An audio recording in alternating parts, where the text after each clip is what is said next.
নমস্কার বন্ধুরা, আমার ছোট্ট চ্যানেলে আপনাদের স্বাগত। বন্ধুরা, আজ দেখুন আমি কতগুলো ইনডোর প্ল্যান্টের গাছ নিয়ে এসেছি। এটা হচ্ছে পিস লিলি। দেখুন, যদিও দেখুন ওই যে আমার পেছনে দেখা যাচ্ছে, আমার ওখানে টবে একটা এই গাছ রয়েছে, জানি না এটা একই গাছ কি না, তবে ওটা নিয়ে এসেছে। আর এই যে এটা সিংহনিয়ামের গাছটা ওই ছাত্রবাড়ি থেকে নিয়ে এসেছে। আর এই পলির মধ্যে নিয়ে এসেছে একটা লিলি ফুলের গাছ। লিলি ফুলের গাছ যদিও আমি এখনও পর্যন্ত চোখে দেখিনি, আজকেই প্রথম দেখছি। দেখেছেন এই যে ছোট্ট গেঁটটা, এটা লিলি। আমি জানি না ফুলটাও কেমন হয়, অথবা মানে কোনো দিন তো এই গাছটা লাগাইনি, আজকেই প্রথম লাগাবো। দেখুন, তার জন্য এই যে টবটা আমার আগে থেকেই সবসময় তৈরি করা হয়ে থাকে। আমি যেহেতু যখন তখন গাছ নিয়ে আসি, তাই আগে থেকেই কয়েকটা টব আমি মাটি দিয়ে তৈরি করে রেখে দিই। আর এখন এই লিলিটাই লাগিয়ে নেব। দেখুন, টবটা আমি নিয়ে নিয়েছি, আর এই টবটার মধ্যে এই যে এই পিস লিলিটা লাগাবো। এটা একটা ইনডোর প্ল্যান্ট, আপনারা অনেকেই জানেন, অনেকের বাড়িতেই রয়েছে। আর এই যে এটা লিলি, এই লিলিটা আরেকটা অন্য টবে লাগিয়ে নেব। তবে ফুলের গাছ যদিও খুব ভালোবাসি, কিন্তু ইনডোর প্ল্যান্টের গাছগুলো কিন্তু ভীষণ ভালো লাগে। কেন বলুন তো? এর এই পাতার জন্য। আর তার থেকেও বড় কথা, এই গাছগুলোতে প্রতিদিন না জল দিলেও কিন্তু আপনার গাছটি বেঁচে থাকবে।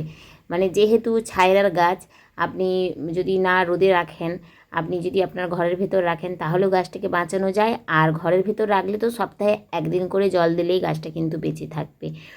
আর ফুলের গাছগুলোতে এই গরমে প্রতিদিন একবার নয় দুবার করে জল দিতে হচ্ছে। এই যে দেখুন, এই গাছটা আমি বলেছিলাম না আমার কাছে রয়েছে, এটাই কি একই গাছ আমি তো ঠিক জানি না, বুঝতেও পারছি না। দেখেছেন দুটো গাছ মনে হচ্ছে যেন হালকা একটু আলাদা, না একই, কিছুতেই মানে বুঝে উঠতে পারছি না। দেখেছেন এর পাতাগুলো একটু অল্প ছিটায়, আর এর পাতায় পুরো ভর্তি। তো যাই হোক, এখন নিয়ে তো চলে এসেছে নার্সারি থেকে, তো ওটা তো লাগিয়ে নেব। আর এই যে দেখুন সিংহনিয়ামও আমার এখানে প্রচুর রয়েছে, দেখেছেন। আর কিছু করার নেই, কারণ আমরা যারা গাছ ভালোবাসি, তাদের কাছে যতই গাছগুলো থাকুক না কেন, তারা কখনো গাছগুলোকে ফেলে দিতে পারি না, ঠিক আমরা লাগাবই। আর এই যে দেখুন লিলিটা এখন লাগিয়ে নিচ্ছি। এটা নাকি একটা গেঁড়ে লাগালেই প্রচুর প্রচুর গাছ হয়ে যাবে এটা থেকেই। আর আমি খুব সহজ পদ্ধতিতেই গাছ লাগাই। আপনারা যারা আমার ভিডিও দেখেন তারা অবশ্যই জানেন যে আমি খুবই সহজ পদ্ধতিতে গাছ লাগাই। গাছের জন্য বেশি পরিশ্রমও করি না, অথবা গাছটার পিছনে সবসময় পড়েও থাকি না।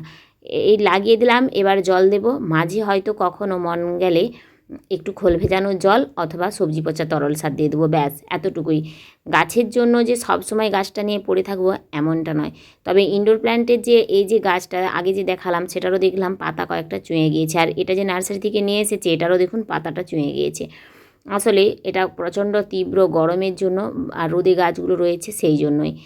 ইনডোর প্ল্যান্টকে সবসময় ছায়ার মধ্যেই রাখলেই ভালো। এই যে দেখুন শিকড়টা প্রচুর প্রচুর শিকড় হয়েছে, দেখেছেন কত সুন্দর শিকড় হয়েছে। যেহেতু নার্সারিতে একটা ছোট্ট গ্রো ব্যাগের মধ্যে গাছগুলো থাকে, বা ছোট পলির প্যাকেটের মধ্যে গাছগুলো থাকে, তাই ওই গাছগুলো মানে খুব ভালোভাবে শিকড়টা বৃদ্ধি করতে পারে না। ওই ছোটো প্যাকেটটার মধ্যেই শিকড়গুলো চারিয়ে যায়। এবং আপনি যখন বাড়িতে নিয়ে আসছেন, তখন সবসময় চেষ্টা করবেন একটু মাঝারি বা বড় মাপের টব নেওয়ার। কারণ গাছ যত শিকড়টা সঞ্চালন করতে পারবে চারপাশে, যতটা শিকড় ভালো বৃদ্ধি করতে পারবে, গাছটা কিন্তু ততটাই সুন্দরভাবে গ্রো করবে। এটা আমি মনে করি। অনেকেই বলেন যে ছোট ছোট টব নিতে, কিন্তু আমি মনে করি গাছের জন্য বড় টব নেওয়াই ভালো। বড় টব নিলে তার আরও একটা সুবিধে রয়েছে।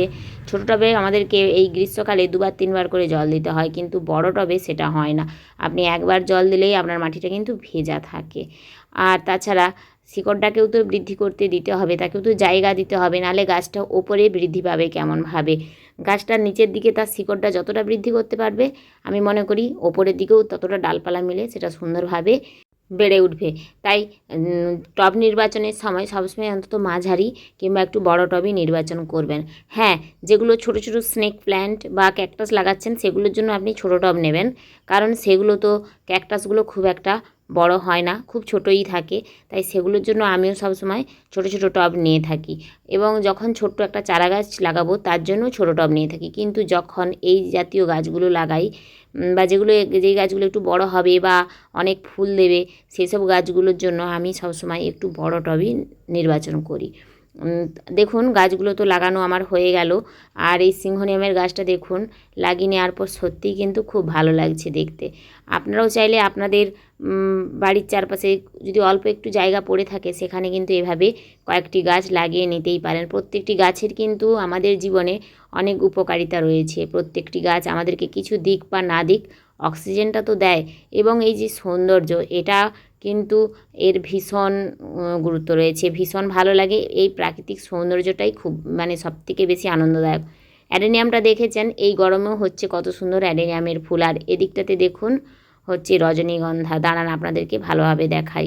এখানে দেখুন মনসা একটা ছোট্ট ডাল লাগিয়েছিলাম ওই একটা মাটির টবে, ছোট্ট মাটির টব, তাতে দেখুন সেই ডাল থেকে কি সুন্দর মনসা গাছটা বৃদ্ধি হচ্ছে।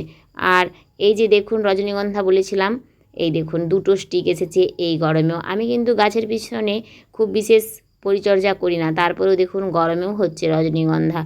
আর এই যে বললাম না ছোটো ছোটো স্নেক প্ল্যান্টগুলোর জন্য আমি ছোটো ছোটো টব নিই, দেখেছেন যেগুলো ক্যাকটাস জাতীয় গাছ সেগুলো আমি সব ছোটো টবেও লাগিয়ে রেখেছি, আর যেগুলো বড় গাছ হয় সেগুলো আমি বড় টবে লাগাই।